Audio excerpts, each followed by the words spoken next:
Hey, you guys, this is six-time WWE Women's Champion and country music recording artist Mickie James, and you're listening to the Sports Guys Talking Wrestling.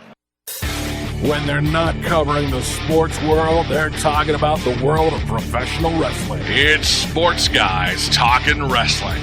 Now, with Justin Simmons, here's Stu Myrick. Sports Guys Talking Wrestling on the Horn. Stu Myrick here. Justin the Smash Simmons will join me here in just a bit. But first, if you have not seen yet on YouTube, there is a new show out. It's called Grown Ass Women, or GAW TV, G-A-W TV. You got to love just the title. And it is a wonderful YouTube show hosted by three of the biggest stars in wrestling today. Ironically, it has very little to do with wrestling, although they do talk some wrestling, but they talk life. They talk about their travels up and down the road, everything that happens with them. Hosted by Mickie James, who we've had on our show several times before, Lisa Marie Varon, you remember her as Victoria, we've met several times, and my guest joining me now on the Vaqueros Cafe and Cantina hotline. She's worked in TNA, you've seen her on Fight TV, and now you see her on Grown Ass Women. SoCal Val joining us all the way from the United Kingdom. Hello, Valerie. How are you? I'm so well. Thanks for having me. My name must be confusing considering I'm in England, but, London Val does not have the same ring to it, so I kept the name. Well, you got to embrace your roots, too, so because you are from California, right? Well, like everything in wrestling, there's always two sides to the story. So actually, I did live in Southern California when I started in professional wrestling. My first show was in Anaheim. Lived in LA for about 3 years. But actually, I was born in El Paso, Texas. Well, that is incredible. Born in El Paso. Yeah, I've got a few been friends. A lot. And what's weird is I call Orlando, Florida home. That's where I live the most. But again, I was given this SoCal name in California, and it just kind of went with the persona. I'm a real positive, kind of bubbly gal, and I just kept it. But yeah, it doesn't really make much sense anymore, but I'm still sticking to it.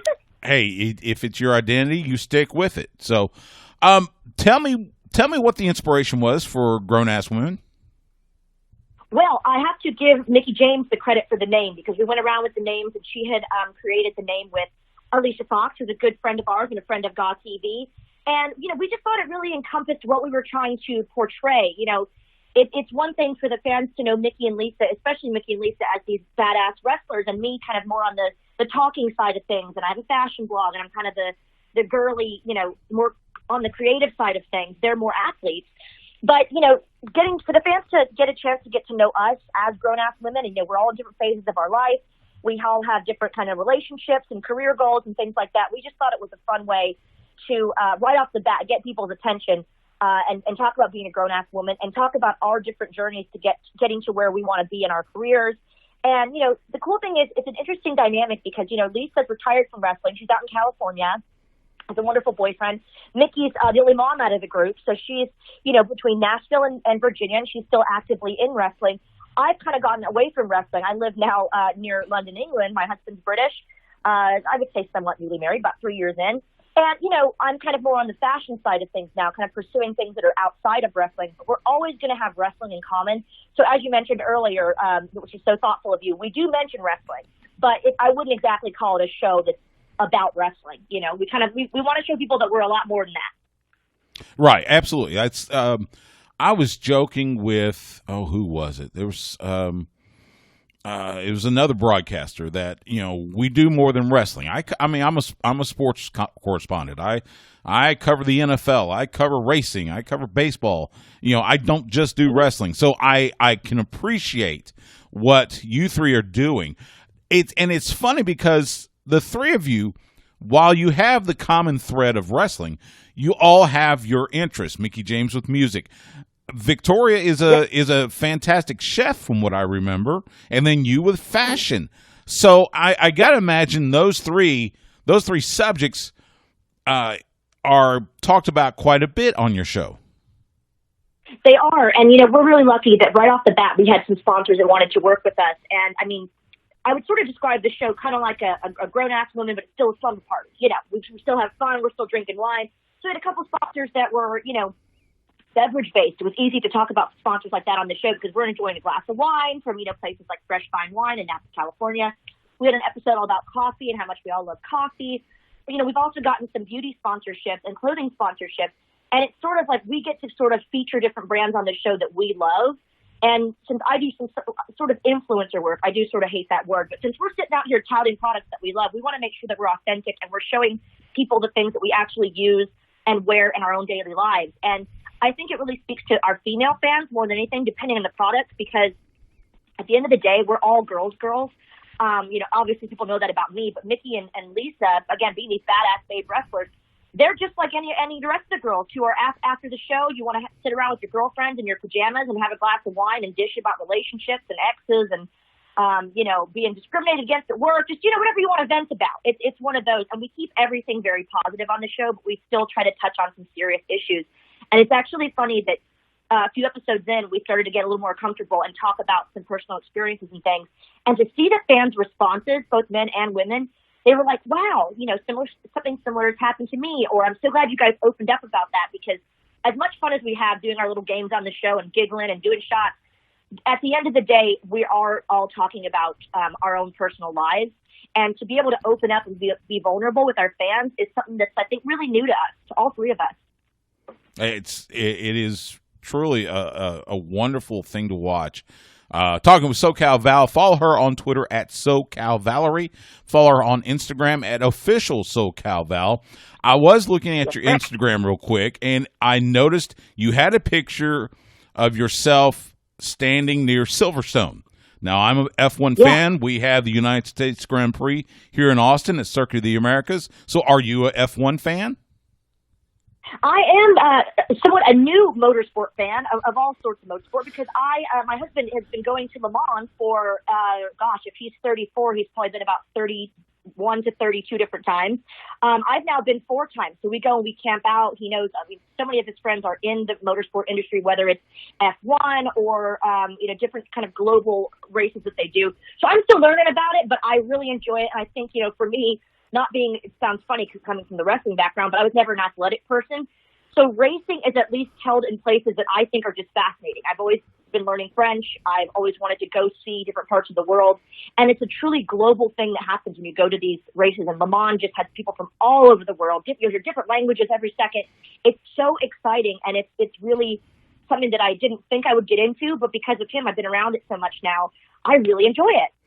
I do too. We have a 6-hour version. We call it the Lone Star Le Mans when WEC comes to Circuit of the Americas, and it is so fascinating to watch them. Not to mention just the access you get with the garages and the different teams and everything. Not to mention it's because of Le Mans I met Patrick Dempsey. So I love him. P-Dance. Yeah, I marked out for him when he was there. I was like, oh my God, I grew up on his movies. It's amazing. It was fun. I got a chance to interview him. We were told, don't ask him about acting, so I just talked about driving. But a friend of mine took a picture, and I instantly became one of the coolest guys around because I got to interview Patrick Dempsey. So I understand completely. By the way, I got to shout out Mickie.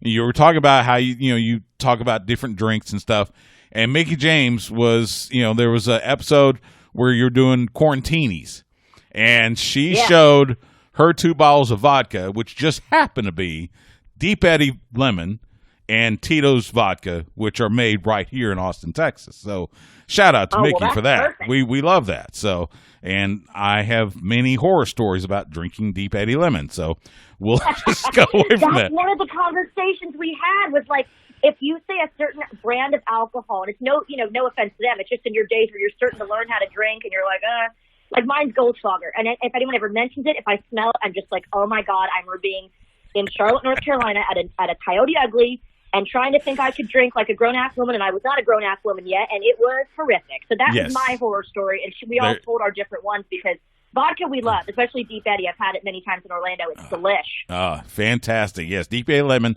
When I think of Deep Eddy Lemon, I think of Steamboat, Colorado at a country music festival, and that was a lot of drinking and just bad decisions, at least the ones I can remember. So, real quick, let me ask you, So, of course, like I said, you talk about other things besides wrestling, but you do touch on wrestling. I've seen where you've had wrestlers on and such.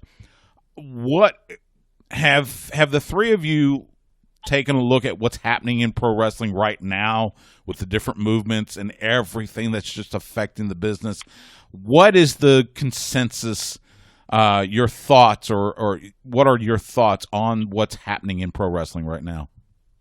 Well, anything that really happens in pro wrestling, whether it's, a controversy or even a title change, even though I don't follow as many people in wrestling as I used to, the majority of my friends are still in wrestling. And it's impossible for me to not see something that's as big of a deal as, hashtag speaking out, that movement. Obviously being, females in wrestling, and we are trying to relate more to our female audience, we've heard a lot of stories that have come in and out about the movement.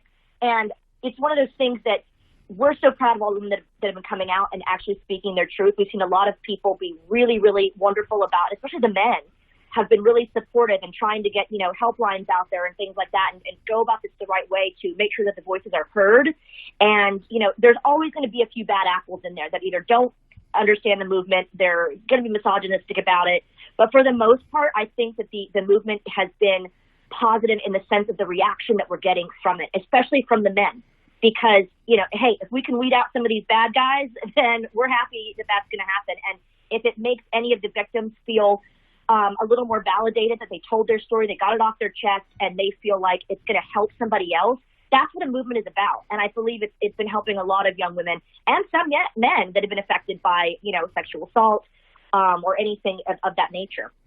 Yeah, I couldn't agree more. We did a huge chunk of our show last week on both Speaking Out and Black Lives Matter, and the stories we've seen. Just as someone that's watched wrestling for 4 decades, you knew some of the stuff was happening, but you never really heard you didn't hear it speaking out. As using the term, you didn't really hear anybody speaking out about it like you do now, and couldn't be prouder of those people that are doing that. Real quick, give me let's turn it positive. Give me one or two of your favorite fun moments in your wrestling career. Oh gosh, I'm happy to report there's a heck of a lot, and I just talked to someone the other day about being able to be a heel, because when I started in the independent scene, I was always a heel. The SoCal Val character, is spelt with a dollar sign. I was always kind of the rich brat character, the socialite, real entitled and all that. And then when I came to Impact Wrestling, I kept the name, but I was kind of, made production assistant, then ring girl. Then eventually I was asked to manage. And as much fun as I had with Jay Lethal being kind of, like an America's sweetheart type of role, and we were in love, and it was very cutesy and very babyface. But then when I got to make a heel turn with Sanjay Dutt, I just thought, all right, this is the Val that I have tried to perfect over the years in independent wrestling scene. If you look at FIP and Shine Wrestling, those are two great examples of that's the character I always was. I was the business manager and a little bratty girl, and when's she going to get her comeuppance? So that heel turn was great for me. I also have to say WLS Wrestling here in the UK, which was World of Sport Wrestling, being asked to be the first female commentator there was not only, some great people that worked there. Stu Bennett, for example, was sort of our heel commentator, and to learn from him, he is such a pro, absolutely flawless. I was actually very intimidated to work with him because he's so good. But to be in a role like that women don't usually get to do, I thought that was probably the pinnacle of my career. And it's funny because before WS, when I had moved over to England, I thought, all right, I'm going to kind of put wrestling on the back burner. I really want to do other things. And the good thing about being a speaker in wrestling is you're not just one note. With all due respect to wrestlers, a lot of them, unfortunately, don't always try to do other aspects of the business. I think it's getting better now, but when I was first in it, it was like you're a wrestler and that's it. With me being a speaker and kind of more on the announcer side of things, I luckily learned skills to do presenting. We would call it hosting back in the States, to do hosting for other things. But then when WS came about, it was on ITV, which is a huge network here. I thought, wow, this is an opportunity that I'd be crazy to turn down. And I think it's probably some of my best work that I've ever done, which I'm very, very proud of. That's amazing. We had Stu Bennett on. Have you seen his new movie yet? No, I've seen him tweet about it, though. I need to watch it. He's awesome, isn't he? He is. We had him on a couple of weeks ago to talk about it, and so I went back. I watched the first one, then I've watched the new one since then, and it's exactly what he said. It's the great 80s blow everything up, beat up the bad guys, all that good stuff. It's the action movie that I grew up with. So a lot of fun, and it's so cool to hear what you said about, especially in a commentator role, because I've done commentary in wrestling here in the Austin area, and it's nice to kind of branch out a little bit. So I can understand that. She is SoCal Val. Yeah. Follow her on Twitter at SoCal Valerie. Follow her on Instagram at official SoCal Val. Before I let you go, give us a preview of what we could see in the next couple of weeks on Grown Ass Women. Oh, I'm so glad you asked, because if you're looking for another grown-ass woman, we got one in the form of Miss ODB. That's right. Bam! She is making her GAW TV debut. She actually called in last week, and we kind of left it on a little cliffhanger because we like to tease y'all like that. And this upcoming Wednesday, she will be on the show. And after her, we've got another celebrity guest that I will not reveal because you've got to tune in. All the info you need is on GawTV.com. We're there every Wednesday. The best part about it is, in case you don't know, every single Wednesday, we're myself, Mickie James, and Lisa, we are in the chat room. So as the show premieres, we're watching it live with you. We're saying to everybody, all right, grab a drink, here we go. We're chatting live during the whole thing. So it's so much fun. And I'm happy to report that just like we feel, a lot of people have said this is the escape that I need for laughter and some giggles and some lighthearted fun every single Wednesday at 5 p.m. Eastern. And it's been such a treat. I'm all for any type of laughter and fun. And by the way, you can follow the show on Twitter at the GAWTV and look for it on YouTube, GAW TV, GAWTV, Grown Ass Women. Check it out. It is something that'll make you smile, is something that'll make you think, and you'll have a lot of fun enjoying them. SoCal Val, it is so wonderful to talk to you and so wonderful to finally meet you. How's the family? How are you doing during this craziness? How's everybody doing? Not too bad. I don't think that anyone has told England they haven't gotten the memo that it's summer yet, because it's now all of a sudden got really cold, just like it was all winter. So that's kind of weird. I'm not used to that kind of weather yet. But other than that, it's been fine. You know what? If it weren't for this lockdown, I don't know that we all would have had time to devote everything we can to GAW TV right now. So it's actually really been nice to be home and to really devote ourselves to the show and to all of our fans. And we stay very active on social media, GAW TV and aside. So it's been nice to actually slow down, because as you can probably expect, Lisa, Mickie, and I, we live very high-paced lives that, almost every weekend we're at a new show or a new city. So it's actually what we thought would be really boring has turned into a lot of productivity at home. So I'm grateful for that. That's wonderful to hear. And if you get a chance, it's supposed to be 98 on Thursday here in Austin. So if you can send some of that cold weather here, I'd appreciate it. I know it's crazy to talk about, being cold in July in Austin, Texas, but I would be all for it. Check out Grown Ass Women with SoCal Val, Mickie James, and Lisa. SoCal Val, so wonderful to talk to you. All the best to you. All the best to all three of you. And we'll catch up again soon. Sounds wonderful. Thank you so much. You stay safe and well now. And as I mentioned, check out their show on YouTube. Just search Grown Ass Women or GAW TV, GAWTV. They have some great stuff. Applies to men just as much as to women. They have their own mixologist, which I'm all for. I can always use a couple extra drinks. Usually I only drink beer anyway, so hey, get a little creative with drinks, but check them out. It's a lot of fun. Some good talk, good conversation. Not all of it about wrestling, but that's okay, because our lives, we've got more to our lives than just wrestling, right? So go check them out, though, on YouTube. When we come back from this timeout, Justin the Smash Simmons will join me. Fresh off his appearance on the Broken Skull Sessions, Mark Henry will join us. That's coming up next on Sports Guys Talking Wrestling on the Horn. 1, 2, you hear the clock ticking, tick tock. This is Montel Vontavious Porter, MVP, and you're listening to Sports Guys Talking Wrestling. The dead don't have no memory. I'm coming. Nobody can stop me. Nobody can hold me. Nobody control me. I'm coming. I'm here to do Sports Guys Talking Wrestling on the Horn. Stu Myrick, Justin Smash Simmons. Again, thanks to SoCal Val for joining me last segment. And make sure you find Grown Ass Women on YouTube. We go from one badass guest to another. Joining us on the Vaqueros Cafe and Cantina hotline, fresh off of his appearance on the Broken Skull Sessions. It is none other than the world's strongest man, the world's strongest Longhorn fan, WWE Hall of Famer, and the co-host of SiriusXM Busted Open with Dave LaGreca. It is our friend Mark Henry. Mark, how you doing? I'm doing great, man. I'm doing real good. I mean, I got to follow SoCal Val. You get to follow SoCal Val, yes. That's my homie, man. She's awesome. Have you seen this YouTube show that they're doing? She and Mickie James and Lisa Marie? I have not. Oh, you got to check it out. There's some good stuff. I'm definitely going to check it out. You know, we've done a lot of autograph signings and personal appearances and stuff like that for GalaxyCon. Right. And she sometimes hosts some of the events. So, yeah, man, I'm very familiar with SoCal Val. Yeah, she was really cool. It was great to talk to her.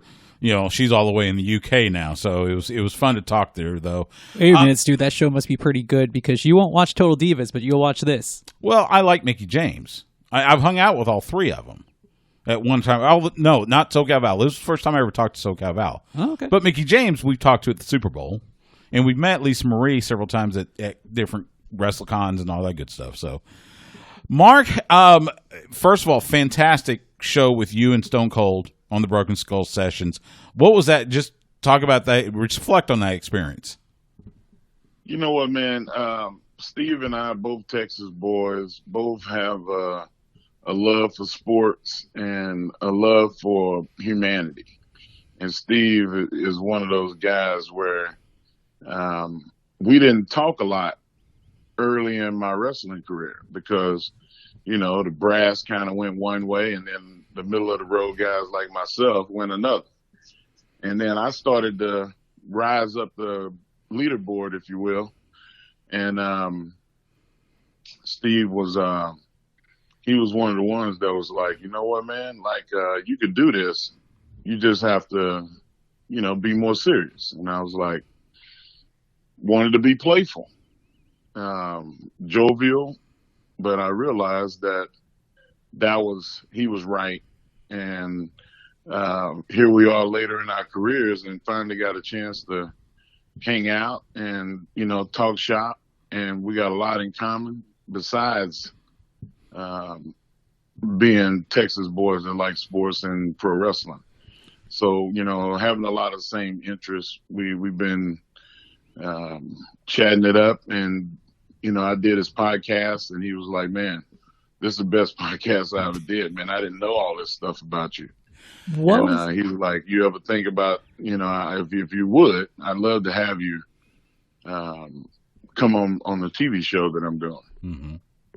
Well, and that's how it came about. Yeah, it opened my eyes to a lot of stuff that I didn't know about you, and a lot of stuff made a lot of sense. Well, I was going to ask you, Mark, what was one of the things that really surprised you that you both really connected on, that you were like, hey, I didn't think we would connect on that, but yet here we are?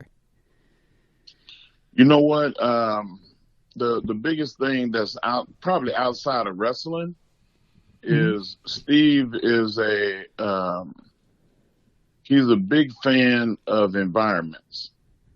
Like, he likes experiences like I do. I don't like stuff. I never bought expensive cars. I never did the, you know, my house is bigger than your house. I never was that guy. But what I is I want a great experience. I want to go to the White House.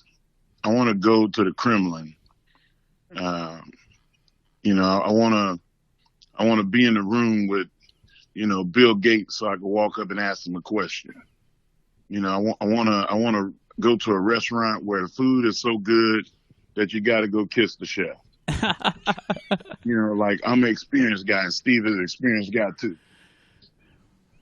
Yeah, you know, I get that. I'll be honest, that's a huge reason why I do sports radio, is for the experiences as much as anything. You know, I get to say, yes, I have been on a radio row with, you know, Evander Holyfield, or, you know, or meet Edward James Olmos or any football Hall of Famer. You smoke cigars with Jack Youngblood. That's experiences like that. Just you can't match. So I totally get that. And you mentioned the Kiss the Chef thing. You remember Dat Wynn, former A&M football player. So we were first time I went to Super Bowl is in New Orleans, and Dat took us to this one place called Giacomo's in New Orleans.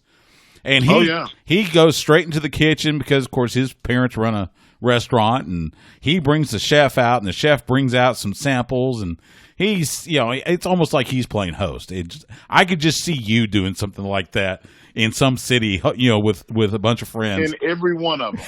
Because I know how big of a foodie you are. I know. I mean, that's you name a city, and Giacomo's. I've been there, but usually when I go to New Orleans, I'm more of a Willie Mae Scotch House guy. Okay.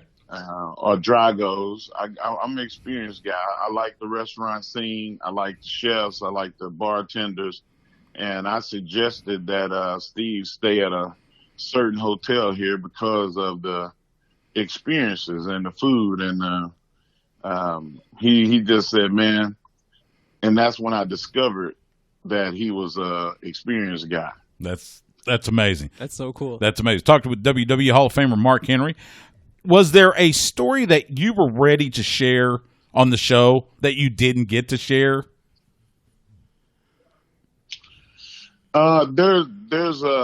We covered a lot of ground. It took us, we were sitting there for 3.5 hours, and you'll see clips of some of the things that go on that didn't make the show. Mm-hmm. But there's a lot of stuff that actually came out. I don't think that there's nothing in particular that didn't get told. If there's a couple of experiences right that I've had that I couldn't share, right, just out of confidentiality, and he understood. I understand. Those are the best interviews because, like you and I know you and I, if we were sitting here, if we didn't have any other subject, we just go for hours and, just let it go. And I love interviews like that. So, one of the things that you guys did cover on the show was your thoughts on Keith Lee, who's in the NXT North American champion. We're very familiar with him, having worked in Inspire Pro Wrestling. He worked Inspire for so long, worked on the indie scene, one of our good friends. And one of the things you mentioned was that he was bringing back the big man magic, and it was so cool to talk about that.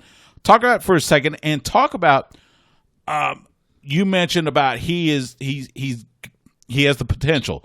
Is there a piece of advice that you have given him that you could share with us about embracing that big man magic that he's bringing back? I think that control is overrated in wrestling. You find that the wrestlers that are under control, that edit themselves, that they want to be polished. They want to look like they never made a mistake before. Those guys, they're really holding back. Because, to sum it up, if I walked up to Keith Lee and I slapped the shit out of him, he would change and he would be Keith Lee, the man, not the wrestler. That's what you have to be in pro wrestling. You have to have all the skills of a wrestler, but you got to be the man turned up a couple of notches. And any man worth of salt in this world, if you slap their face, you're going to find out who that real man is. The man behind the eyes, behind the glasses, behind the suits, behind the polished education. You're going to find out who that guy is. And Keith Lee, I don't think has unlocked that guy yet. Now, Mark, I can't imagine, given your reputation, that anybody would dare try to do that to you. So I'm assuming somebody told you this. You had this done? Wow. I've had it done. I could not imagine. I mean, and from you wouldn't think who the persons would be. that push your buttons and tell you to, I told the story. Vince McMahon pushed my buttons. Mm-hmm. Oh yeah. And there's been several times where we had conversations, and he didn't imply like you should fear me, but I was like, you can't whoop me. I don't care how much money you got. You can't whoop me. And he laughs his butt off. He's like, that's the guy I want to see on TV. And when people see that guy, they don't just fear him, they respect him. And they're interested in what that person has to say. And sometimes it's going to come out broken. It's going to come out unpolished. When I get angry, I can't put a sentence together really. And that's okay. It's okay. It's real. And Keith, he comes out. He's very deliberate. He's very matter of fact. But if I was wrestling in my prime, I would slap his face. And I'd be ready to take whatever it came with it. I used to do, when I was in Louisville, Kentucky for Ohio Valley Wrestling, mm-hmm. I used to do something called Final Exam Time. And guys I'd be like, all right, it's final exam time. And everybody, oh my God.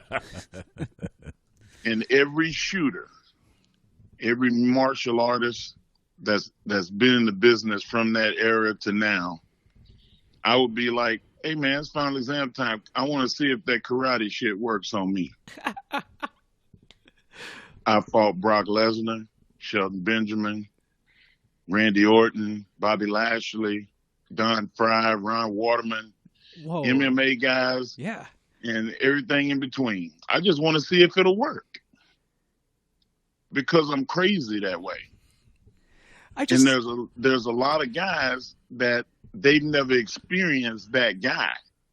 Rip Rogers, he was probably 60 or 50 something at the late 50s at the time. Rip Rogers slapped my face and cussed me like a $2. You know what I'm saying? Yeah, Rip Rogers. Exactly. Wow. Okay. I mean, yeah, and I'm not sure I want to see a crazy Mark Henry. But you know what? The thing is, that's what people want to see. Right. And fans. It's to the extremes. Sometimes that crazy dude is being funny. Sometimes that guy is being emotional. Right. Sometimes that guy is angry and wants revenge. But you just got to find out who that guy is. And I think if you're under control all the time and you don't know that that's unlocked, that's there, then, you're going to hover the middle of the road. And I've talked to him. I try to mentor all the guys. Right. But, I'm not wrestling. Somebody's going to have to challenge him. I understand. Talking with Mark Henry, the world's strongest man. Follow him on Twitter at @TheMarkHenry.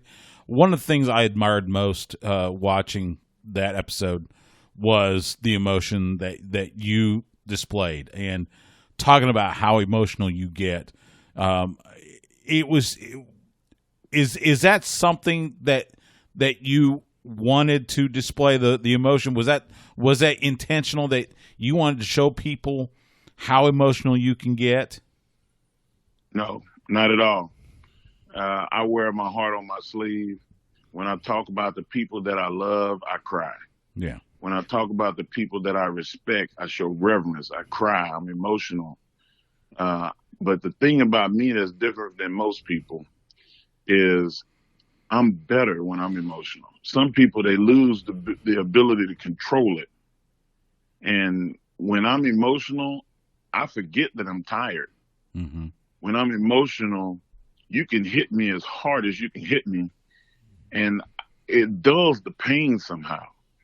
My heart makes me, I can't say bulletproof, but, it gives me something extra. And I thrive on that emotionally.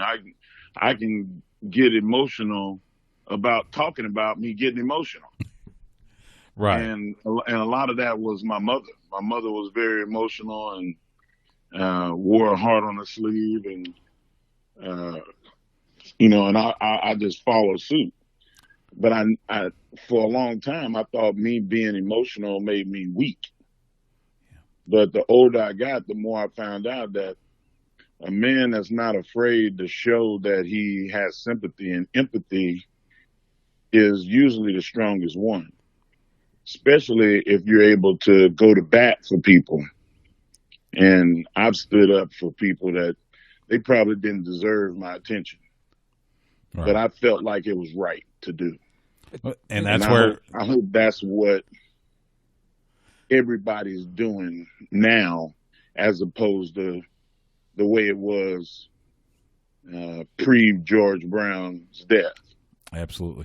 Stand up for your friends, your people, regardless of what color they are, what ethnicity, if you will, what sexual orientation. Like, we just need to stand up. People need to stand up, and I don't have a problem showing that. I couldn't agree more. You and I have that similarity. My mother was, you love everybody. Doesn't matter. You just love everybody. And that was the thing. Your mom was just like that. So that's, you and I are very similar in that, and I couldn't be more proud to have that similarity with you. Talk with Mark Henry. Before I let you go. Oh, I had it. Oh, you did have something. Okay, sorry, hold on. I did. Mark, I was watching some video about earlier in your career, earlier today, coincidentally. I know it's a little random, do you think you could still fold a frying pan in half? Yeah, I've done it in shows before. It depends on what grade of pan it is. You go to one of these high level shops. They come in grades. They come in different grades. I did not know this. Value, like if it's over $60, then you're gonna have to be me to bend it. You're like top of the line vendor, man. Nobody can replicate you. Yeah, you go to H-E-B or Walmart or Target or somewhere and buy a $35 pan. If you can get by the fact that it makes your hands hurt and you can avoid the pain, then I can show you how to do it. It's just sucking it up and getting through the pain. You got to be a little strong too, but a lot of it is will. I feel like if I was a superhero, I would be the Green Lantern, because his strength is only governed by his willpower. And that's something that I've always had. Anybody that's a power lifter that's listening to me, they'll tell you the deadlift, 90% heart, gut, and balls. You gotta pull it till your hands hurt and bleed and calluses tear, and you still pulling. And that's just will. I want to not fail in front of people more than I want to win. It's like you just have to have that in you or not. Makes sense. That makes sense. Mark Henry, before I let you go, you were doing the YouTube show, Not a Sports Show, with franchise. Still doing it. Okay, good. Because I got asked about that a couple days ago, and I thought it was still going on, but I just want to make sure. So, Not a Sports Show on YouTube. Make sure you check it out. Any fun guests coming up? We're gonna have Chris Cavanetti, and we had James Roday from Psych, and now we're gonna have Dule Hill from Psych. Nice. So those two are coming up, and I'm excited about it. They both fun people. I love the show. Not a Sports One. If you go on to YouTube and look up at Not a Sports One, it's a fun show, and I had the fortune of having you on the show. What a great episode! I appreciate that. That was a lot of fun talking with Bart Scott, and right around draft time, so that was really good. And then the next show we had Charles Davis come on. Mm-hmm. Saw that. Man, he talked about being the voice of Madden, And man, it's just like anybody that's a Madden football fan, if you listen to that show, you're gonna be blessed. It was a lot of fun. Yeah, Charles Davis is a fantastic broadcaster. He really is. He is Mark Henry. You find him on Twitter at @TheMarkHenry. Listen to him every day on SiriusXM Busted Open, and catch him on the Broken Skull Sessions. Catch that episode. It will be entertaining. It will move you. Fantastic episode. You'll hear some great stories. Mark, as always, such a pleasure to talk to you. Always, man. Anytime, man. I hope we get to see each other on the sideline soon. We hope football season starts on time, and we'll get to Lake Travis game. Hey, by the way, because I know you're friends with the Undertaker, so I have to ask, what did you think of the Undertaker, saying this is it? You know what, man? At first, to be honest, I felt gypped. I felt like, I should have been able to celebrate him stepping down and be there when he did it, and to pay homage to, arguably the greatest wrestler of all time. I still hope that when this is over with, that there is a Undertaker Day or something where everybody can go and just, maybe watch classic wrestling matches, and to see him perform again at some capacity, even if it's on video. So that's about it. Man, that's good. You'll have to bring him to a Lake Travis game this season if we have him. Oh, he'll come see Jacob. Yeah, absolutely. Mark, again, thanks so much. All the best to you and your family, and we'll talk again soon. All right, Stu. He knows what's up. He does know what's up. He's so good. And that Broken Skull Session episode, I learned a lot. And a lot of stuff now makes sense, what I've seen of him, the interactions that he and I've had. So make sure you check that out on WWE Network. Fantastic episode. And we'll bring Mark on again soon. He lives here in Austin, just like The Undertaker, just like Dustin Rhodes, just like who else? I live in Austin. And you, me, yeah. So we'll bring him on it's again the place sometime. To be. It is the place to be. But don't move here. Yeah, yeah. We don't want anybody else moving here, please. Just don't. We are going to do a podcast only segment to cover AEW Fyter Fest and NXT's Great American Bash. That's coming next on Sports Guys Talking Wrestling. Now listen. It's the mayor of Slamtown, WWE superstar John Morrison, and you're listening to Sports Guys Talking Wrestling.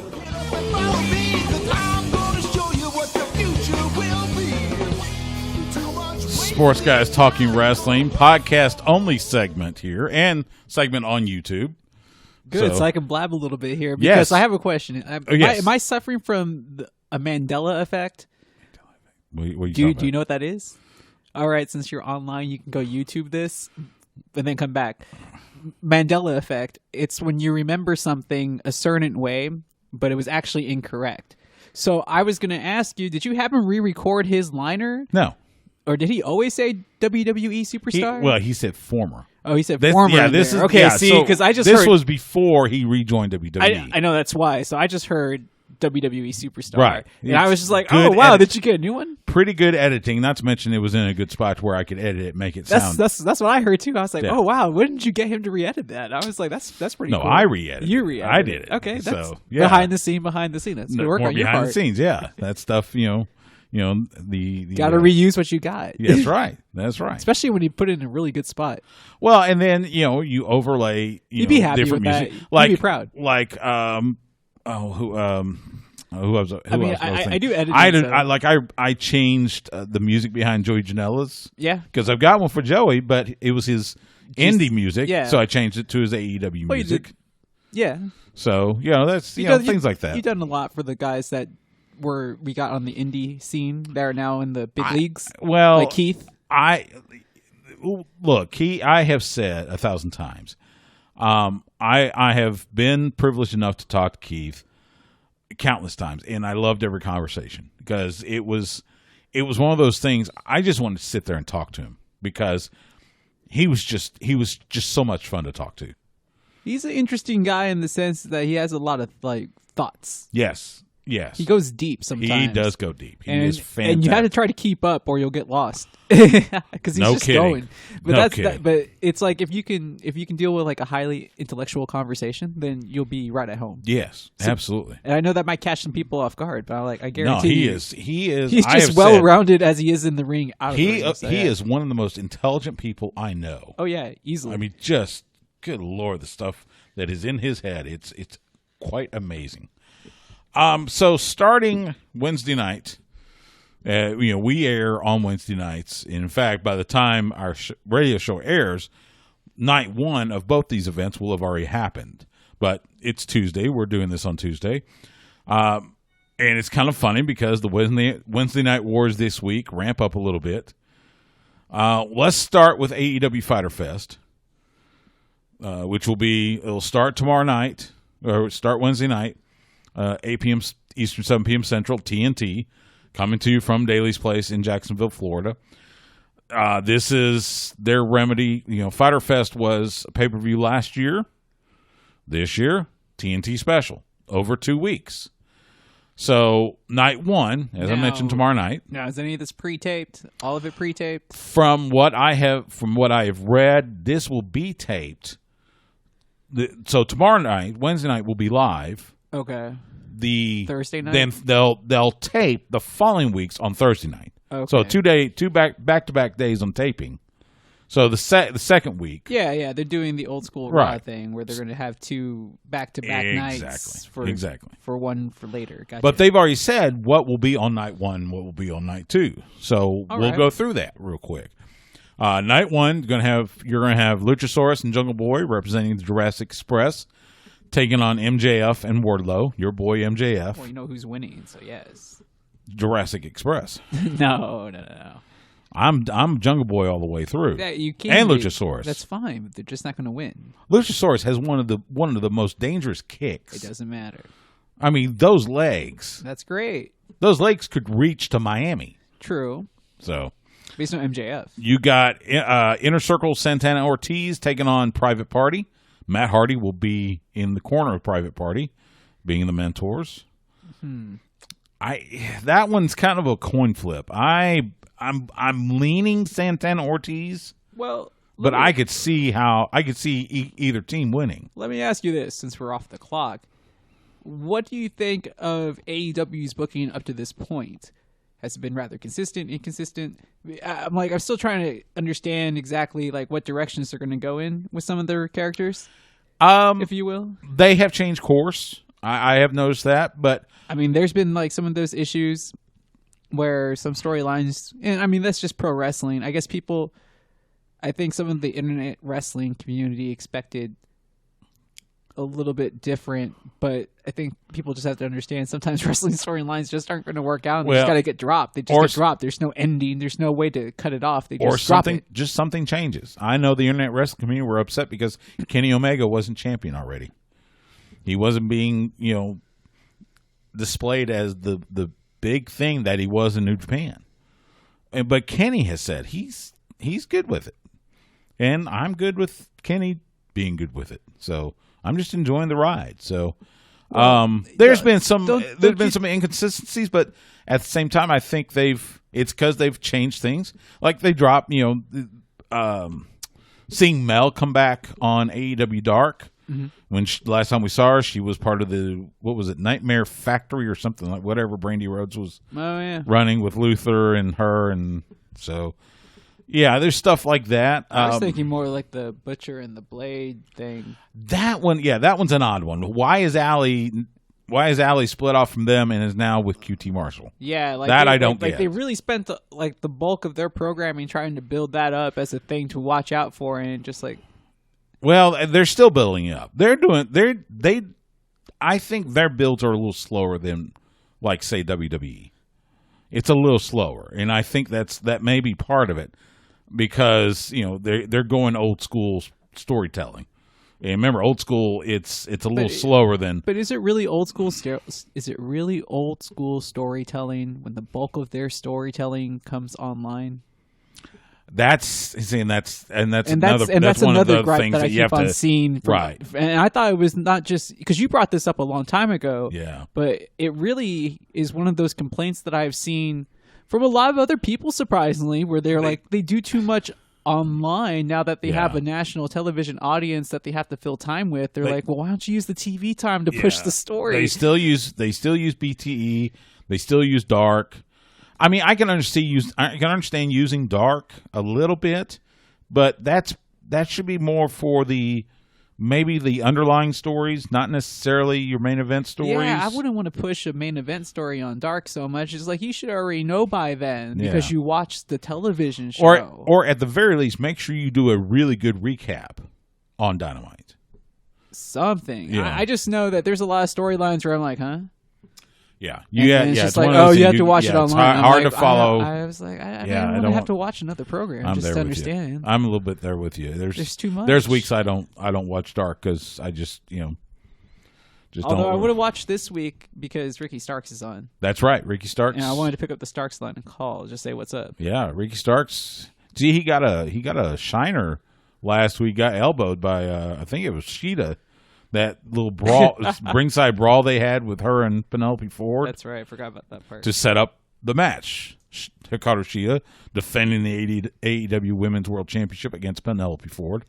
That will be on night one. Of course, Kip Sabian will be in Penelope Ford's corner. Okay, so I'm going Santana Ortiz. Yeah, I'm leaning Santana Ortiz on that one, too. Sheeta's keeping the title. Obviously. Yeah, she just got it.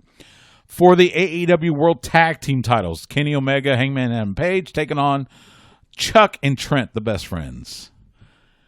I don't see them dropping. I don't see them dropping the titles just yet. I don't know. It wouldn't completely surprise me. I mean, nothing against Chuck and Trent, but just not to them right now. Even though the crowd likes them, I just don't. Not as much as the champions. Yeah, and then. I guess this will be the main event for night one. Cody Rhodes defending the TNT Championship against Jake Hager.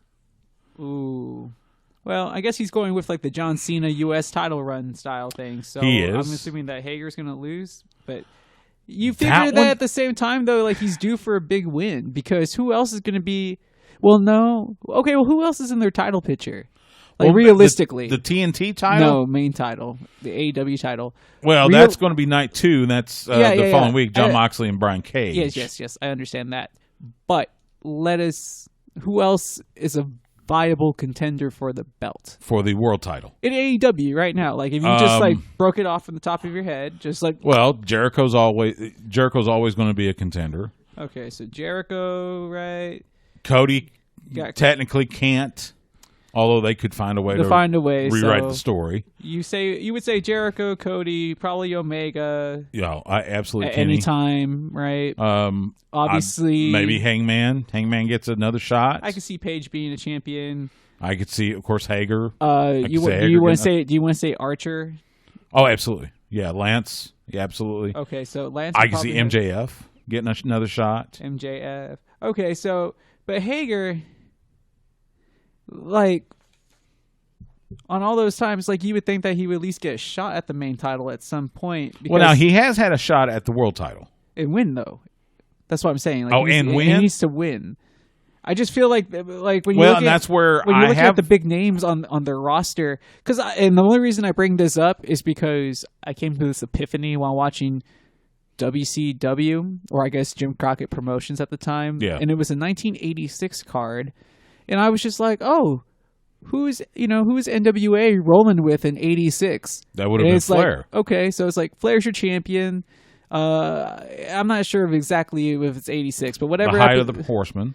So it's Flair, and then you have TA's the U.S. champion, apparently, and then Anderson Arn is the TV champion. So these are all like your main guys, right? Besides the guys that are chasing the title. So you have Dusty, you have the Horsemen. Mm-hmm. But then I was like, oh, they're mid-card.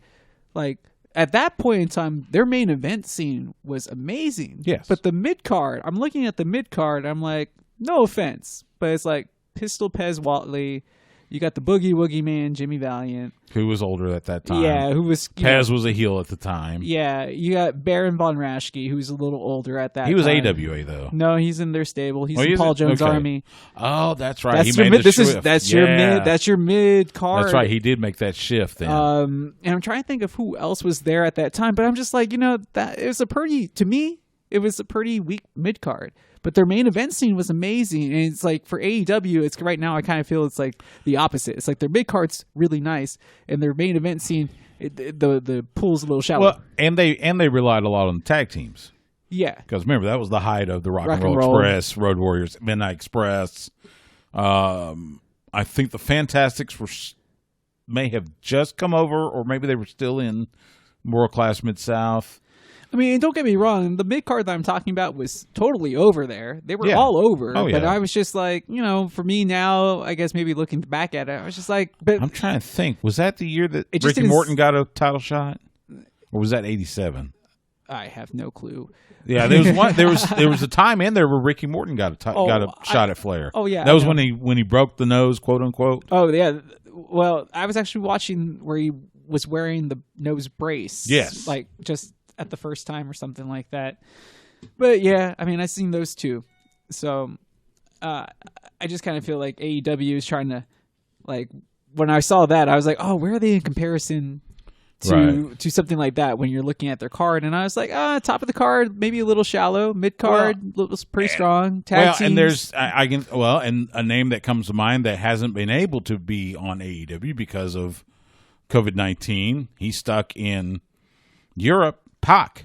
Oh, that's right. I forgot about him. Yeah, you got Pac. You got Yeah, if you get Pac back, I mean that's a big name that should definitely vie for like the champ. Well, I mean, would he be like the main guy though? What do you mean? Go for the world title? Sure. Yeah. Oh yeah, he can cut a promo. World Championship caliber promo.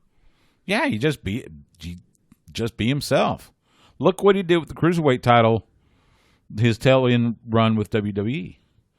Take that and use that. He was the main champion in Dragon Gate. He's been able to do it. I think he could do it easily. And I think you could seriously consider him a contender with the right story. So, anyway, I get the feeling Cody will keep the title. But that's another one where I think they're, where I said I wouldn't be too surprised if Best Friends would win. I'd be even less surprised if Hager wins. Oh, so yeah, I guess. I mean, but it doesn't seem like this would be the time for him to win. Well, that's the thing. I don't, because we don't have a pattern really for AEW to follow. WWE we can figure out the pattern. But, we don't have a pattern with AEW. No, but what I'm saying here is like it looks like they're clearly going in the got to build up the title. So, right. That's why you keep it on Cody. So you have to have that John Cena like U.S. title run where it's all like, okay, any challenger, beat them all, really establish the belt. But the one problem is that I don't recall who John Cena lost to after building up all that momentum with the belt. Kevin Owens. Was it Kevin Owens? Yep. Okay. Right after Kevin Owens came over from NXT. See, so you're going to need to make an impact for somebody like that. Yeah. So either it's going to be a new face. He's already beaten Ricky Starks once, but I could see Ricky Starks getting another shot somewhere. Oh yeah, I mean, I think Ricky will hold a belt at some point. So. But again, he just made the roster. He wouldn't be like the first guy. I would think they have a lot of other people there on that roster that haven't really displayed what they can do just yet. So I'm thinking one of those. Oh, here's a name I forgot: Brody Lee. Oh, main event scene. Yeah, the Exalted one. Yeah, no, he's definitely a contender for the main title. So, speaking of which, night 2, which will be next Wednesday, July 8th, Lance Archer will take on Joey Janela. What is Joey Janela in AEW? What do you mean? Is he just like a mid-carder in AEW? Probably mid-carder. Now they've started a new deal with him and Sonny Kiss as a possible tag team. Right. Okay, I saw that. So and I'm intrigued at that because I like both of them. I think that could be a fun duo. It's kind of interesting that they didn't book them like that for Fyter Fest, but maybe they had something, or maybe this was more on advancing Lance's story.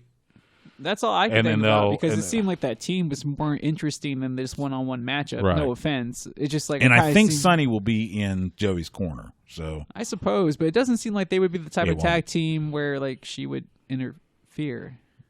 I don't know. So I mean, we'll see. It just started, so I don't know. I don't know what will come of it, but I'm intrigued enough to find out.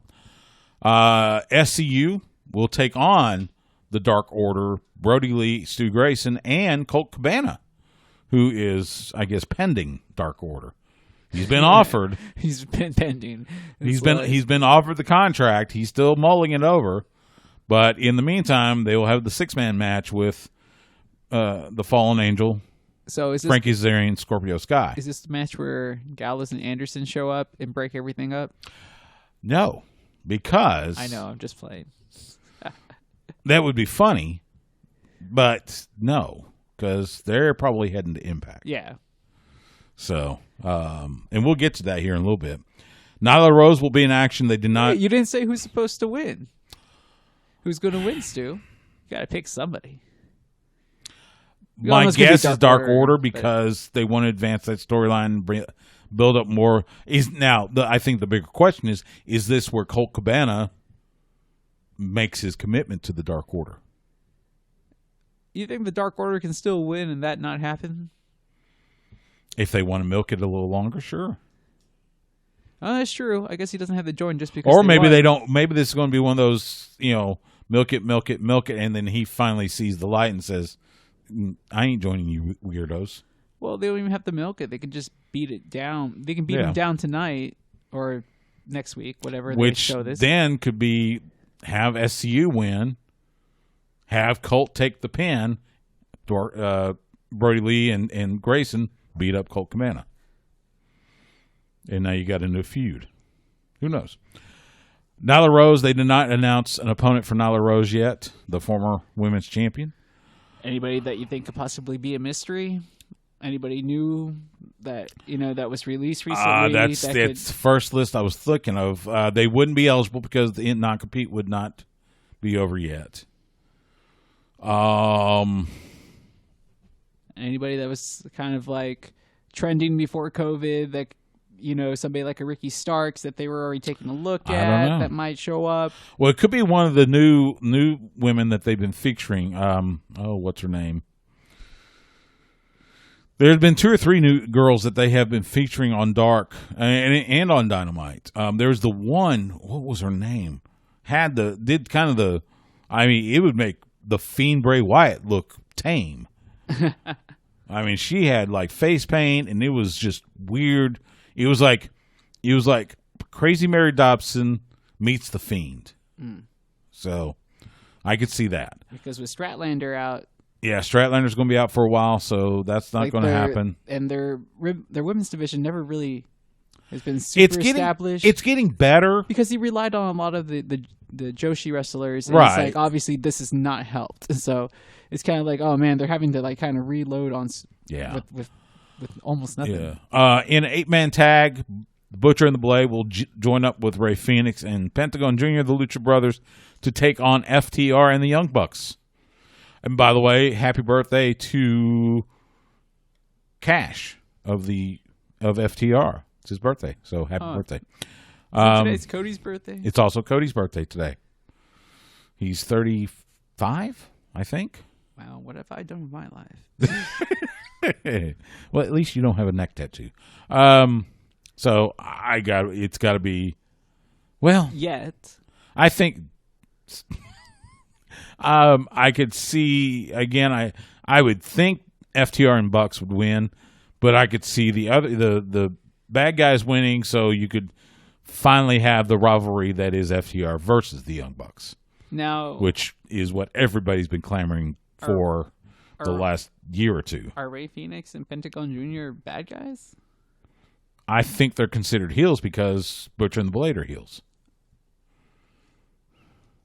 But again, it's kind of one of those things. They never pay attention to the rules anyways, which is technically heel, but people cheer him. So Chris Jericho will take on Orange Cassidy.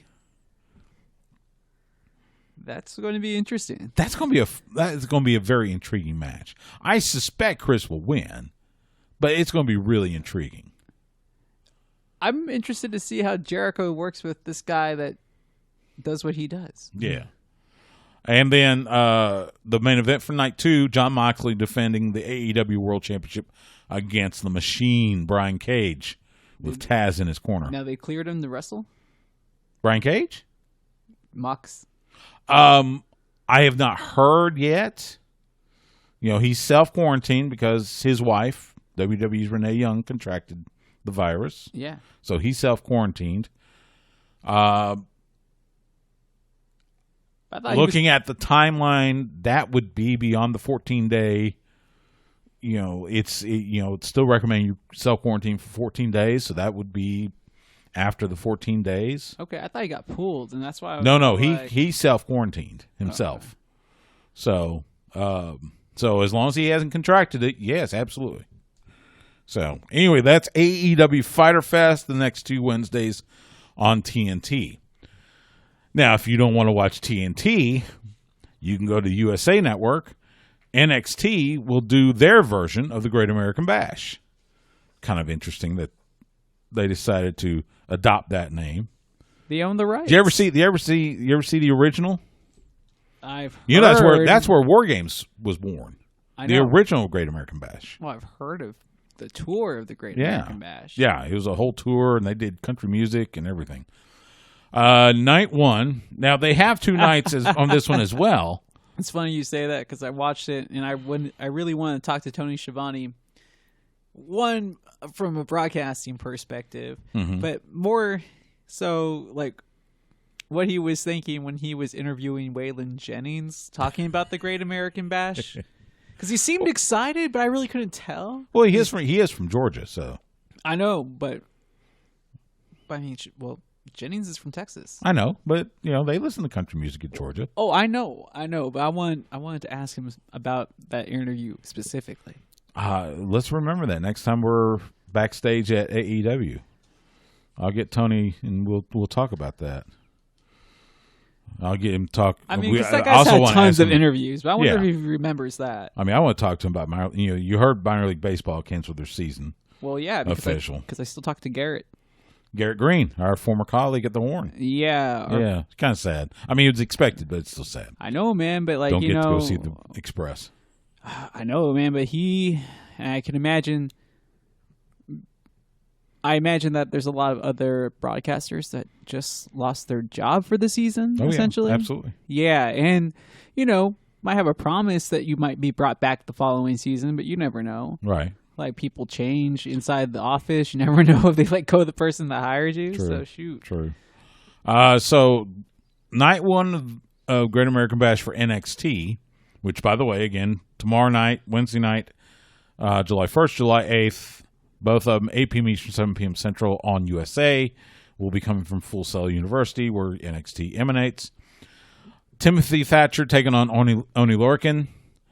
You've got Aaliyah and Robert Stone facing former NXT Women's Champion Rhea Ripley in a handicap match. If Rhea loses, she must join the Robert Stone brand. I feel bad for Rhea because you defended the NXT Women's Championship against Charlotte Flair at WrestleMania, and now you're in a handicap match where you might have to join the Robert Stone brand. Kind of a fall. I'm thinking they're going to make her join the Robert Stone brand. Oh, I get that feeling too. It's just to see if she has any range. Yeah, and I understand that, and sometimes and she'll have to get away from the rocker look too. So yeah, they're just trying to give it a test run and see what else she can do. Yeah, because sometimes being the same person just works for them, like a Jeff Hardy, essentially the same character all the time. Charlotte, right? Same character. But there are times you have to reinvent yourself, like The Undertaker. Even he's done it. But yeah, there's other times where you have to definitely reinvent yourself. Here's something I never thought I would see on any WWE product: a strap match Dexter Lumis taking on Roderick Strong of the Undisputed Era in a strap match. Savio Vega versus Stone Cold Steve Austin, 1997. Right. Since then? Chain match count? No. Just a strap match? Strap match. They haven't done chain match. They wouldn't do a strap match. They sure wouldn't do a chain match.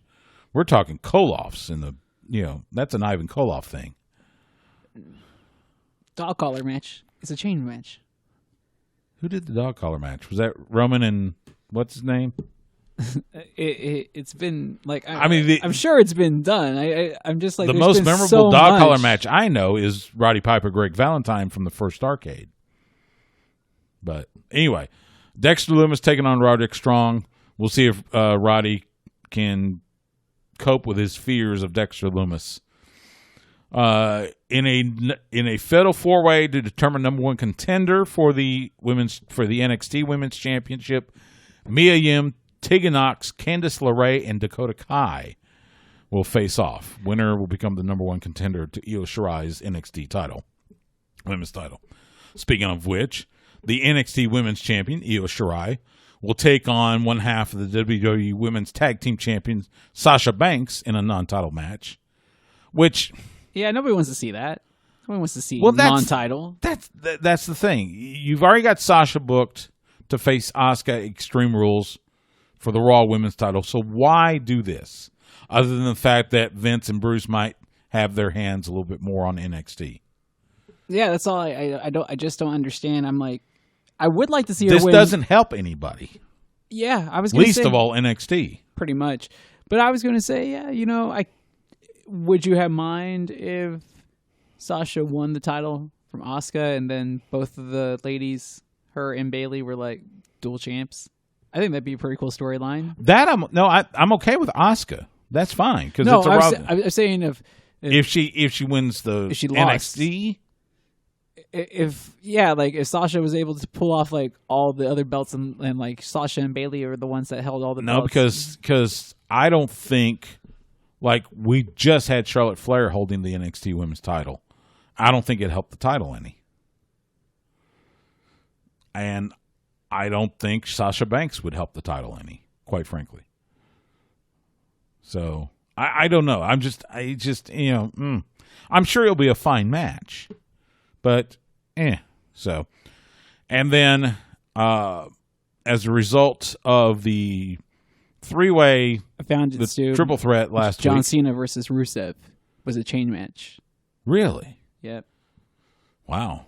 Yeah, I guess you're right. You're right. I forgot about that. Like in 2015, apparently. Okay. Yeah, that wasn't that long Now, a ago. dog collar match, I couldn't find one. Like the last one, that one that keeps on popping up is like Jericho versus Perry Saturn from like Uncensored. That's WCW. WCW. Uncensored. Okay, yeah. Like in 1999 or something like that. There, I would believe it because, again, NWA did it way back when. But like a strap match, I'm just like, that's just so random. Like, it's a stipulation that isn't used very much anymore. Well, but where's the strap? But where's the strap come from in a strap match? Oh, well, the one I always remembered was it's just like a chain match, where the strap is fastened to your wrists. Yes, I understand that. But where does the strap come from? Like, why is there a strap that long? Like, is there a logical use for that strap? It was just stipulation. Because, like, when they use the bull rope match, that makes sense. Because somebody might need a long rope because they live on a ranch. Got it. If somebody has a chain match, they might need a long chain to What's lock the use something. Of the strap? But why would anybody ever keep a strap that long for a really wide belt? I don't know. So there's no precedence like for origin story on the strap. Like there's no reason why. I'm sure there is. Is there like a use for it? There's like no southern use for hauling or something that I don't know about. Not that I know of, but you would have to ask somebody like George Napolitano or Cowboy Johnny Mantell or somebody like that. Jeez. Somebody called George. Somebody, a real historian. So. Call him right now. No, it is. He's still up, man. It's 10:06 on the East Coast. He likes to party. He stays out later than you. So night 2 next He's week. from New York. He knows what's up. Next week, you have NXT champion Adam Cole. Almost forgot this. Facing the NXT North American champion Keith Lee. Winner takes all. Winner will become dual champion. I mean, Keith can't lose now, right? I've heard the notion that whoever loses will be going to either Raw or SmackDown. That would be the only thing I would foresee, but it seems like it would probably be Keith. It's either they're going to send Keith to either Raw or SmackDown, or it's time to break up the Undisputed Era. Nah, they got storylines to tell with that Undisputed Era. Well, they've thing. been teasing it. I know, but they can't just break it up just because he lost. So he needs to go and fight all of them at some point, so there's like a payoff. So Keith is probably going to lose here just for him to maintain his championship reign, and then the other guys continue to go insane, and then they finally break up. So Keith will get the promotion, but he's going to have to lose this match. Yeah, you may be right. But I don't know. I get the feeling Adam Cole's going to lose, but that's just my gut. So maybe just because of my admiration of Keith. So anyway, that's exactly the only way he gets a bigger paycheck is if he loses. Great American Bash this Wednesday, next Wednesday on USA Network. It's pro wrestling. It's not a real belt, man. They hand those to you. I know. Just like the one I've got in my closet. I paid for it. I didn't, Is it the Bray Wyatt belt? By the way, if you have not heard... I'm sorry, the Fiend belt. No. If you have not heard, the news broke late last week. Impact Wrestling does not have a world champion right now. Tessa Blanchard has been stripped of the world title, and she is no longer with Impact Wrestling. This came about late last week. There was talk that she's still stuck in Mexico with her boyfriend Daga. She has not been on Impact Television in quite some time. She was supposed to do some promos, and she didn't do them. There was also talk that her contract may have been nearing its end, and maybe she just decided, that's fine, let's give it up. So Slammiversary, which will be coming up on July 18th. By the way, Impact Wrestling has lost Joey Ryan, Michael Elgin, and now Tessa Blanchard. Two of those factored into their main event for Slammiversary. Yeah. So now it's going to be a fatal four-way for the vacant world title. Eddie Edwards, Trey Miguel, and Ace Austin, and a mystery opponent. Well, good for Ace Austin. I mean, that's a big bump up the card. That's for sure. Now, who the mystery opponent is, start speculating now. I've got a feeling it'll be someone that just got released from WWE 2.5 months ago. Somebody that may have been a former Impact World Champion or TNA World Champion. Does this person have kids? I don't know if it's him, but he wasn't in Impact. I'm thinking, someone that was a top 1%. Oh, you think it's going to be EC3? It might be. I was thinking it might be Heath Slater. It could be Eric Young. Eric Young, he's out of a job. He's a former TNA World Champion. Nice. So we'll see. They have hinted that Gallows and Anderson have signed a deal. They could be appearing at Slammiversary, and their deal with Impact will allow them to travel to New Japan. Oh, that's good for them. So not not only could they be in Impact, we may be seeing them return to the Bullet Club. Join up with Tama and Tonga and the boys. I mean, that's good for them, but I think that's one of the things that people forget. Like we were talking about AEW and why Kenny isn't like at the top of the card there. It's because he doesn't want to have to beat up his body. Yeah, that's true. I mean, that's those guys, true. you beat up your body when you go to Japan. And you think about all those 5-6 star clashes. What was it, 7 stars or whatever he ended up having? Oh, God, yes. Like, you remember what they put them. And that's just one match. Not to say they hadn't had other matches that were close to that. And there was the series he had with Jericho. There's the series he had with Tanahashi. Yeah. Jay White. Who else? But I'm just saying, like, those all add up with the new Okada. Japan, with that, strong style. Yes. It adds up. Those things hurt. So that's why it's just like, I would never see him wanting to make the grind. This is just supposed to be fun, and this way he makes his paycheck. There's nothing wrong with that. Right. Plus, I know he's got other interests. He and Dustin are both helping out with the women behind the scenes, doing the training and stuff. I know that's something that Kenny loves to do, just like Dustin does. Yeah. So I'm totally okay with that. So, you're talking about Tessa. I mean, you talked about the people that got removed. Granted, the reason why Ryan and Elgin were terminated. Different reasons, obviously.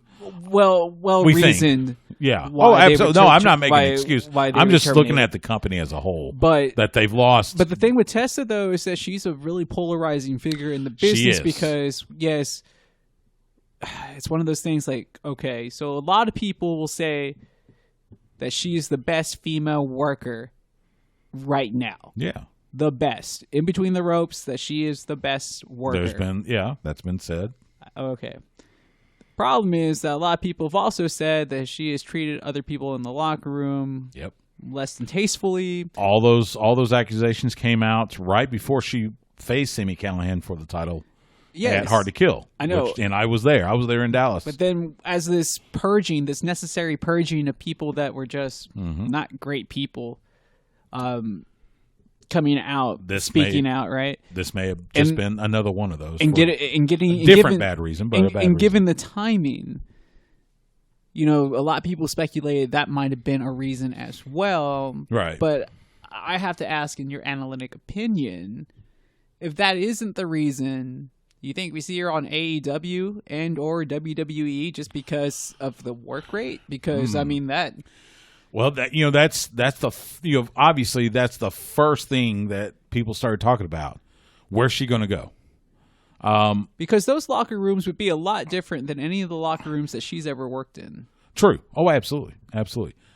I have seen reports talking about both. I've seen that WWE might have interest in her. Can you imagine a feud with her and Charlotte? Hell yeah, that's why. My God. It was like, man, I hate to reward bad people if she truly is that way. But I understand if she's really that good. If she shows up in WWE, that's that's going to be, forget any type of development or anything else. Put her. It was kind of like when Nakamura showed up in WWE. Get him and AJ together now. Yeah, this will be the same thing. Get Tessa and Charlotte together now. Like, honestly, I would like to have Charlotte like in a bit of a down period, like where she isn't holding a title, have her chase the tag team titles and bring in Tessa so they can win it, and then have them split up, and then that way they can start feuding. Oh man, I've seen that. I've seen that AEW may not have that much interest in her. AEW tends to be a little more picky, I guess, the best way to say it. They've banned Hulk Hogan from appearing on their shows. I know, that was funny. But like, yeah. I mean, there's nothing wrong with that, though. I completely understand that you need to have that progression, and sometimes it's going to go against what people deemed what was once through those rose-colored tinted glasses. And a lot of people thought of AEW because who works in AEW? Well, Tully, her dad. So, and it might be a good idea to have her dad there as kind of a controlling influence on Tessa. Or maybe not. Maybe she just doesn't want that. And that's possible. You never know. That's possible. So, one other thing. But can we say, though, it's like the talent probably is just going to win out, even if the accusations were true. Like, she was going to get another job regardless. Just because for this one, absolutely. Yeah. I think so. There wasn't... Raw was Raw. It was okay. I think it was overbooked a little bit, but it wasn't horrible. SmackDown. I gotta ask you this. So, are you ready for a swamp match? No. So, if you saw it, Braun Strowman comes out, Universal Champion, and he reflects on his encounter with Bray Wyatt, and has basically challenged Bray Wyatt to a swamp match. Or he invited him to come home. Yeah. So there's talk we could see a swamp match at Extreme Rules. I mean, as long as there's some alligators. Hold on, I forgot something. Extreme Rules, the horror show. Yeah, I keep on forgetting that's like the tagline. Who in the blue hell had the audacity to call this the horror show? After all the stories about the testing and positive COVID tests, that's the horror show. The same person that named one of the pay-per-views Great Balls of Fire? It may be. But that could be interesting. I have heard that it could possibly a non-title match. It would just be a cinematic Braun and Bray in a swamp. Why do I want to see a non-title match on a pay-per-view? I'm not paying money because they want to save it for SummerSlam. They're going to set it up for SummerSlam. That's fine, but it still should be a title match. I don't know. How could it be non-title? It's pointless. I'm non-title matches are pointless. At least to me. Well, that's the talk. I haven't seen anything official, but that's the talk. Are you going to be happy if it's a non-title match? I really couldn't care. So you don't care at all? Like if any match is a non-title match? That's what I'm asking. I mean, like, dude, this in is the supposed right to be in the right situation, sure. This is going to be the main event of a show, or at least the co-main event of the show. More than likely, especially if it's cinematic. Well, let's put it this way: he's already beaten Bray Wyatt in a title match. So, but he hasn't faced. No, he beat the Fiend. No, he beat Firefly Funhouse Bray. Yeah, he has not beaten Wyatt family Bray. Exactly, or the Fiend. Exactly. That's why I'm saying they may be saving it so that the Fiend can challenge him at SummerSlam. So he really is Mick Foley and the Undertaker maybe combined. He's trying to be Mick Foley. He's not Mick Foley. Anyway, so there you go. I don't know what to make of that. We're going to take a quick time out. When we come back, we will let you know what's happening in independent wrestling because we've got events and a couple other notes. Come back with us, Sports Guys, talking wrestling. Lucha Bros, Mexican, Cero Miedo, meet us in the ring. This is Ray Phoenix, the Mexican, y tú estás escuchando Sport Guys Talking Wrestling. ¡Ánimo!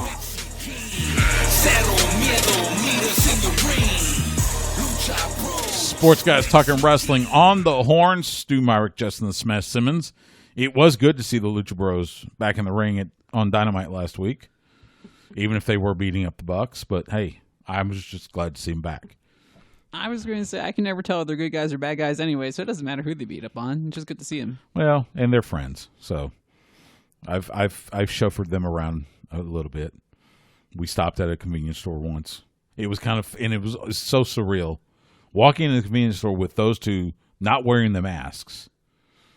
And Ray Phoenix kept his mask on. He just asked me to. No. Okay, my trip he didn't. They were both unmasked. No, my trip he kept his mask on, but we still stopped and got him beer. He just didn't go in, obviously. Yeah, so something we get to do for the first time in a while. We've got events to talk about for this weekend. So let's talk this weekend in independent wrestling. SWE will have SWE Fury. They've got 2 TV tapings. Friday at Time Matters Entertainment Studio 4 in Plano. Bell times will be 4 p.m. and 7:30 p.m. on Friday. Among those appearing, Tim Storm, Christy James, our friend Nigel Rabbit, Thunder Rosa, the NWA Women's World Champion.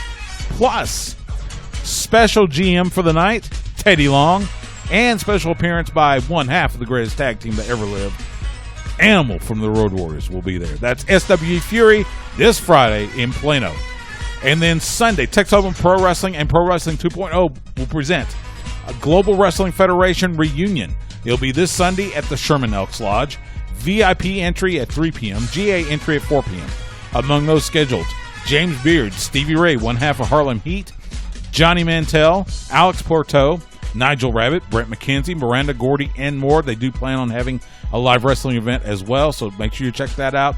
The GWF reunion this Sunday in Sherman, and that's a look at independent wrestling this weekend.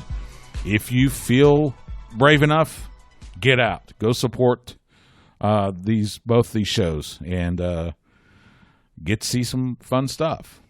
I plan to be in Plano for SWE. James Beard has laid out the invite, so I'm going to go up there, reunite with my Super Bowl colleague, Road Warrior Animal. So hang out with Tim Storm and Nigel and the rest of the gang. So that should be fun. So one other thing to pass on, and found out recent 2020 inductee in the Professional Wrestling Hall of Fame and an absolute wrestling legend, especially here in Texas. Killer Tim Brooks has been battling cancer for a long time. He finally succumbed to that battle, passed away this morning at the age of 73. You can't go anywhere in Texas that involves wrestling without having Killer Tim Brooks as a connection.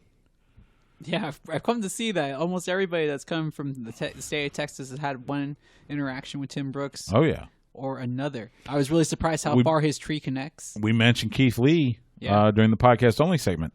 Keith Lee was trained by Killer Tim Brooks. I know, that's where I was kind of getting at. Somebody like him, but also just like other people that have been all through of the territories and such like that are just friends with him, work with him. Our friends and family at the Professional Wrestling Hall of Fame, of course, very connected with him.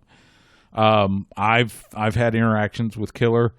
I still cherish the time that I went up to Texoma Pro to help them with ring announce. Got there early, and basically just pulled up a chair and listened to him and James Beard trade stories. Yeah, and I thought I was in the best club setting ever, just because I could hear stories about wrestling back in the day from two of the greats. So, it's sad to hear about that, but. Our prayers and condolences go out to the friends and family of Killer Tim Brooks, just a absolute giant on the wrestling scene, especially here in Texas. So, rest in peace, Killer. Rest in peace. 4th of July this weekend. What do you got going this weekend? Nothing. Me neither. That's just I'll go up to Plano. I may try to head up for the GWF reunion on Sunday, but. Other than that, nah, man, just work. Parks are closed in Travis County because of COVID. There's not a whole lot going. There's no baseball. Usually I try to go out the round. If Round Rock Express were playing. In fact, I think this year you have baseball here with the Hairy Men. Oh yeah, but they don't have a home game until July 7th. Okay, but so it's coming. It's coming. But usually what I would do, the Round Rock Express would have a game somewhere, either on the 4th or near it. Oh, yeah. So I'd go out to the Dell Diamond and watch the fireworks and enjoy 4th of July baseball with the Express. But now that minor league baseball is officially canceled, we won't get that. So, yeah, not a whole lot. It'll be. Hey, but don't worry. The Nathan's famous hot dog eating contest will. Yes. Preserve on. It will go on. They are having it. It's not going to be at. It's not going to be at the same place. No, they usually have it. They're going to at the boardwalk on Coney Island, right? No, they're going to do it on somewhere else. So I'm sure ESPN will carry it. So. So you got something to watch, That's at least something. And there's still some stuff. There's women's soccer that's available. That's like the only right. professional NWSL. Team sport that's going on in the United States that's taking place, and even then. Well, NASCAR will run. They've got a race, I'm sure, this weekend. Oh yeah. That's why I said team sport. That's true. Yeah, team sport, because NASCAR would also run. I don't think the PGA has a tournament this weekend. No, NBA doesn't come back until NBA the end is of the later month. in the month. Baseball, as I said last week, I'll believe it when I see a pitcher on the mound. They're supposed to come back, but I'm not going to hold my breath. This is where my lack of interest in baseball actually pays off. I know. Yeah. So, anyway, yeah. So, but just remember, it's the owner's fault. It's always the owner's. It's always the owner's fault. Whatever. Owner's fart. Owner's fart. Whatever your plans are, have a safe, happy, and wonderful 4th of July weekend. Celebrate our country's independence. Be safe. Wear a mask. Social distance. All that good stuff. Wash your hands. Wash your dirty hands. Please. So be considerate. Yes, be considerate of others. That'll do it for this week's Sports Guys Talking Wrestling Huge thanks to SoCal Val and Mark Henry for joining us. You can follow Justin Smash Simmons on Twitter, Instagram, and Twitch at The Smash Simmons. You can follow me on Twitter and Instagram at Stu Myrick. That's STEWMYRICK. You can follow the show on Twitter at SGTWATX. You can find us on Facebook and Instagram at Sports Guys Talking Wrestling. We are proud to be the official broadcast partner of the Professional Wrestling Hall of Fame, and we're proud to be part of the great lineup you hear every day on the flagship station for the Texas Longhorns. We are The Horn. Catch us Wednesday nights on The Horn, 104.9, 101.9, AM 1260, or catch us anytime on demand by going to hornfm.com and click on the On Air tab, or by subscribing to us on your favorite podcast platform. For Justin, I'm Stu. Happy 4th of July weekend, and we will see you at the matches.